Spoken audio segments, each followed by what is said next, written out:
नमस्कार दोस्तों, स्वागत है आप सभी का एक बार फिर से। दोस्तों, सच्ची श्रद्धा से कमेंट्स में जरूर लिखें हर हर महादेव। माना जाता है कि एक परिवार और पुरुष की सफलता उसके घर की लक्ष्मी पर निर्भर करती है। घर की लक्ष्मी के स्वभाव और व्यवहार के कारण ही उसका घर सुंदर और वैभवशाली बनता है। इसमें कोई शक नहीं कि हमारे देवी देवता भी अपनी अर्धांगिनी को ही अपनी शक्ति मानते हैं। जैसे श्री हरि विष्णु के लिए माता लक्ष्मी सर्वोपरि है, उसी तरह शिव भी शक्ति के बिना अधूरे हैं। हमारे समाज में स्त्री को अन्नपूर्णा, लक्ष्मी, सरस्वती और वैभव लाने वाली माना जाता है।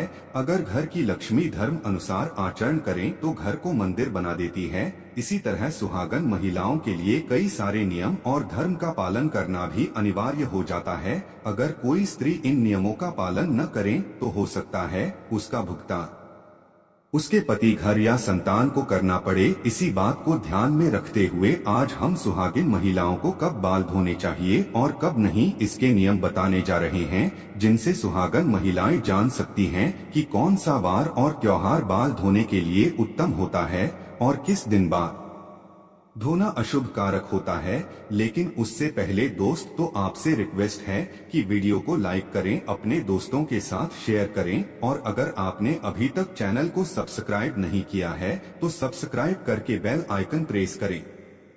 सबसे पहली बात, कुंवारी कन्याओं को कभी भी बुधवार के दिन बाल धोना नहीं चाहिए और खासकर उन कन्याओं को जिनके छोटे भाई है। ऐसा शास्त्रों में कहा गया है कि जो कन्या बुधवार को बाल धोती है उसके छोटे भाई को कष्ट उठाना पड़ता है। उनके छोटे भाई का स्वास्थ्य या उनके जीवन पर कोई न कोई समस्या सदैव बनी रहती है। इसीलिए बुधवार के दिन अपने बाल न हो। दूसरी बात, आज का समय बदल रहा है जिससे लोग प्रभावित होकर किसी भी शुभ त्योहार, शुभ तिथि या मुहूर्त में बालों को काटने या होने के चलन से जुड़ गए हैं। किंतु हिंदू पंचांग के अनुसार महिलाओं को किसी भी शुभ तिथि पर बाल कटवाने चाहिए और नहीं धोने चाहिए, बल्कि एक दिन पहले से ये सारे काम कर लेनी चाहिए। उस दिन बाल धोना या कटवाना शुभ माना नहीं जाता और खासकर एकादशी, अमावस्या और पूर्णिमा पर बाल बिल्कुल भी ना धोएं। इससे आपके मस्तक पर चंद्रमा का प्रभाव पड़ने लगता है। तीसरी बात, यह सदैव याद रखें कि अगर आप किसी बार को व्रत रखते हैं तो उस दिन भूल से भी बाल न धोएं। जैसे अगर आपने सोमवार का व्रत रखा है तो उसके एक दिन पहले बाल धोकर आप शुद्ध हो जाएं। जिस दिन व्रत रखते हैं उस दिन बाल कदापि न धोएं और अगर किसी कारणवश आपको उस दिन बाल धोने पर जाएं तो आप यह उपाय कर सकते हैं। आप अपने बालों में कच्चा दूध लगाकर बाल धो सकते हैं। चौथी बार, सुहागन महिलाओं को गुरुवार के दिन बाल नहीं धोने चाहिए। इस दिन न सिर्फ महिलाओं को बल्कि पुरुषों को भी नहीं बाल कटवाने चाहिए और नहीं धोने चाहिए। शास्त्रों अनुसार भी आपने सुना होगा कि गुरुवार के दिन घर में पहुंचा नहीं करना चाहिए। बृहस्पति देवताओं के गुरु माने जाते हैं। ऐसी मान्यता है कि गुरुवार के दिन बाल धोने व कटवाने से घर में आर्थिक समस्याएं उत्पन्न होने लगती है। आपकी ग्रह भी अपनी दशा यह बदलने लगते हैं। ये सभी बृहस्पति गुरु के कारण होता है। पांचवी बात, अगर आप एक पुत्र की माता है या आपकी पुत्र प्राप्ति की कामना है तो महिलाओं को शुक्रवार के दिन बाल धोने चाहिए। छोटी बात, शनिवार के दिन शनि महाराज का दिन माना जाता है। इस दिन न तो सर में तेल लगाएं और न ही अपने बालों को धोएं, इससे शनि की कुदृष्टि आप पर बनी रहती है। और अगर किसी कारणवश आपको शनिवार के दिन बाल धोने पर जाएं तो आप थोड़ी सी हल्दी व बेसन को मिलाकर पहले बालों पर लगा लें, उसके बाद आप बाल धो सकते हैं। पर ध्यान रखें है कि बहुत ज्यादा आवश्यकता होने पर ही आप शनिवार को बाल धोएं अथवा इस बार को बाल कदापि न हुए। सातवीं बात, स्त्री हो या पुरुष, शुक्रवार का दिन बाल काटने के लिए अत्यंत शुभ माना जाता है। शुक्रवार के दिन बाल धोना भी शुभ माना जाता है। शुक्रवार का दिन माता लक्ष्मी का होता है, इसीलिए महिलाएं इस दिन अपने बालों को अवश्य ही स्वच्छ रखें। इससे माता लक्ष्मी की कृपा आप पर अवश्य बरसेगी। शास्त्रों में एक और मान्यता है, सुहागन स्त्री अपने मांग में सिंदूर भरकर किसी भी पूजा में शामिल हो सकती है, क्योंकि मांग का हिस्सा गंगा सिंदूर का माना जाता है, जो सुहागन स्त्री के सौभाग्य को दर्शाता है, जिससे स्वयं देवता भी नकार नहीं सकते। हालांकि पुरुष को सदैव नहाने व बाल धोने के बाद ही पूजा आदि में शामिल होना चाहिए। लेकिन सुहागिन महिलाएं बिना बाल धोए सिंदूर लगाकर भी पूजा यज्ञ में शामिल हो सकती हैं। लेकिन दोस्तों, बात जब सिंदूर की आती है तो सिंदूर से जुड़ी एक खास बात मालूम होना बहुत जरूरी है, वरना इसके गलत तरीके से किया गया उपयोग आपके पति की मृत्यु का कारण भी बन सकता है। दोस्तों, अगर आपको देखना है कि आपका पति आपसे प्रेम करता है या नहीं, तो ऐसे में आपको अपने पति के हाथों से सिंदूर लगवाना चाहिए और देखना चाहिए कि अगर आपकी नाक पर थोड़ा सा भी सिंदूर गिरता है तो वह आपसे बहुत प्रेम करता है। सुनने में फिल्मी लग रहा होगा, लेकिन यह बात बिल्कुल सच है। दरअसल शास्त्रों की माने तो कहा जाता है कि जब कभी पति द्वारा सिंदूर नाक पर गिरता है तो पति पत्नी के प्रेम को दर्शाता है और आने वाले समय में भी उनके रिश्ते और भी ज्यादा गहरे होते चले जाते हैं।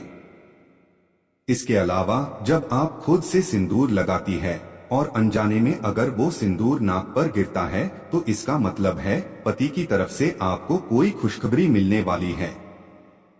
हिंदू धर्म में सिंदूर का बहुत खास महत्व है, लेकिन सिंदूर से जुड़ी यह जानकारी अगर आपको नहीं है और आप भी गलती करती है तो आप बहुत भारी संकट में पड़ सकती है। साथ ही इसका खामियाजा आपके पति को भुगतना पड़ सकता है। सिंदूर एक महिला के लिए उसके सुहाग की निशानी होती है। जब हम कभी किसी शादीशुदा औरत को देखते हैं तो उसके माथे पर सिंदूर जरूर लगा होता है। एक शादीशुदा औरत को सिंदूर के बिना अधूरा माना जाता है। हिंदू पौराणिक कथाओं में सिंदूर का आध्यात्मिक महत्व माना जाता है।